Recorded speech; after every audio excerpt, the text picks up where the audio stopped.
एक पति अपनी असिस्टेंट का हाथ थामे एक पारिवारिक समारोह में जाता है, लेकिन उसकी पत्नी नाराज नहीं होती, बल्कि सबके सामने घोषणा करती है कि वह किसी और के बच्चे की मां बनने वाली है। पत्नी सीधे 3 सप्ताह की गर्भावस्था की रिपोर्ट दिखाती है, जबकि पिछले 2 महीनों से पति घर पर नहीं था। असल में वे दोनों एक आदर्श पति पत्नी थे।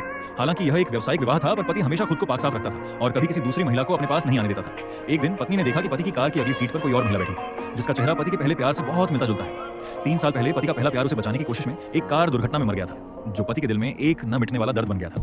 लेकिन यह महिला उसका पहला प्यार नहीं थी, इसलिए पत्नी ने भी उसे बर्दाश्त नहीं किया और सीधे जाकर कार का दरवाजा खोल दिया। वह असिस्टेंट महिला बेशर्मी से कार से उतरने को तैयार नहीं हुई और मासूमियत से पत्नी को उकसाया, लेकिन पत्नी ने भी उसे बिल्कुल छूट नहीं दी। कार में बैठने के बाद पत्नी को वह छोटी असिस्टेंट बिल्कुल नापसंद थी। ये पीड़ित होने का नाटक किसके लिए कर रही है, इसलिए उसने असिस्टेंट को कार से उतरकर खुद टैक्सी से वापस जाने को कहा। घर लौटने पर पति ने बड़े-बड़े दावे किए कि वह सिर्फ सेक्रेटरी है और उसके मन में कोई बुरा इरादा नहीं था। ये सोचकर कि पति ने पहले कभी कोई गलती नहीं की है, पत्नी ने उस पर एक बार भरोसा करने का फैसला किया। अगले दिन पति ने पत्नी के लिए 2 मिलियन 20 लाख मूल्य का हार भेजा, लेकिन असिस्टेंट मासूमियत से बोली कि यह हार बहुत सुंदर है। पति ने तुरंत उस हार को क्षतिपूर्ति के तौर पर उसे दे दिया। फिर उसने खुद अपने हाथों से असिस्टेंट को हार पहनाया। सेक्रेटरी ने चुपके से यह दृश्य कैमरे में कैद कर लिया और इसे बॉस की पत्नी को भेज दिया।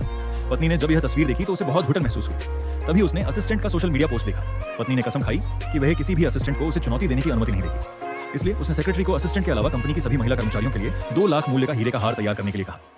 अगले दिन सेक्रेटरी ने सभी महिला कर्मचारियों को हार दिए, सिर्फ असिस्टेंट को छोड़कर। फिर सेक्रेटरी ने सभी को बॉस की पत्नी को धन्यवाद देते हुए एक सोशल मीडिया पोस्ट करने के लिए कहा। जब सब अपनी पोस्ट कर रहे थे तो एक सहकर्मी ने देखा कि असिस्टेंट को कोई उपहार नहीं मिला है। इससे सभी को बॉस की पत्नी का संदेश समझ में आ गया और उन्होंने असिस्टेंट का मजाक उड़ाया कि वह अपनी औकात से बाहर जा रही है। नतीजतन असिस्टेंट रोते हुए बॉस के कार्यालय में आई। वह इतना रोई कि पति ने बिना सोचे ही मान लिया कि पत्नी ने उसे परेशान किया होगा। सोशल मीडिया पोस्ट देखने के बाद तो उसे असिस्टेंट पर और भी दया आई। उसी रात अगर मैंने कुछ ऐसा किया जिससे आपको दुख हुआ तो आप मुझे बता सकती हैं, मैं तुरंत सुधार कर लूंगी।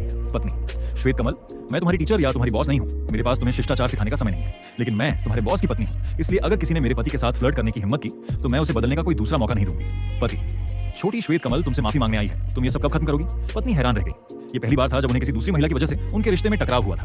वे दोनों सभ्य लोग 2 थे, इसलिए पत्नी ने पति को आखिरी मौका दिया। पत्नी: मुझे पता है, लेकिन अगली बार ऐसा नहीं होना चाहिए, चाहे वह कोई भी हो। बॉस की पत्नी को खुश करने के लिए सेक्रेटरी ने अगले दिन जब असिस्टेंट काम पर आई तो उसे छोटे-मोटे और साफ सफाई के काम सौंप दिए। यहाँ तक कि सफाई कर्मी ने भी उसे फर्श साफ करने का काम दे दिया। सभी सहकर्मियों ने उसका मजाक उड़ाया।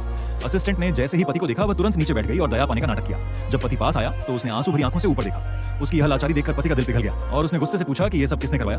गुस्से में पति ने घर पर फोन किया और पत्नी द्वारा दिए गए पानी के गिलास को जमीन पर पटक दिया। यह पहली बार था जब पति ने किसी दूसरी महिला के लिए उस पर गुस्सा किया था। पत्नी को लगा जैसे कुछ टूट रहा। पति वापस कंपनी गया और सभी कर्मचारियों के सामने असिस्टेंट का हाथ पकड़कर उसे समर्थन दिया।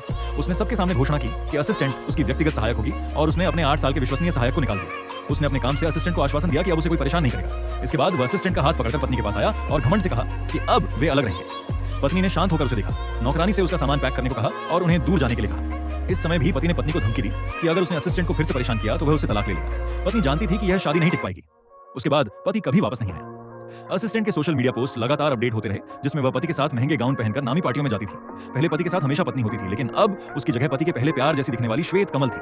पत्नी ने सोचा ऐसी शादी रखने का कोई फायदा नहीं, इसलिए पत्नी ने सेक्रेटरी को फोन किया और उसे संपत्ति विभाजन का समझौता तैयार करने में मदद करने को कहा। तभी लापता पति का फोन आया और उसने कहा कि आज उसकी मां का जन्मदिन है और पत्नी को साथ चलना चाहिए। पत्नी ने सहर्ष सहमति दे दी। फोन रखने के बाद उसने नौकरानी से शादी के सर्टिफिकेट सहित घर का सारा सामान फेंकने को कहा। फिर उसने नौकरानी को उसकी सैलरी का कार्ड दिया और कहा कि काम पूरा होने के बाद वह जा सकती है। जब पति उसे लेने आया तो असिस्टेंट पिछली सीट पर बैठी थी। पत्नी ने जैसे ही कार का दरवाजा खोलने की कोशिश की, असिस्टेंट ने उसे उकसाया। फिर पति पत्नी के सामने असिस्टेंट का हाथ थामे पारिवारिक समारोह में गया।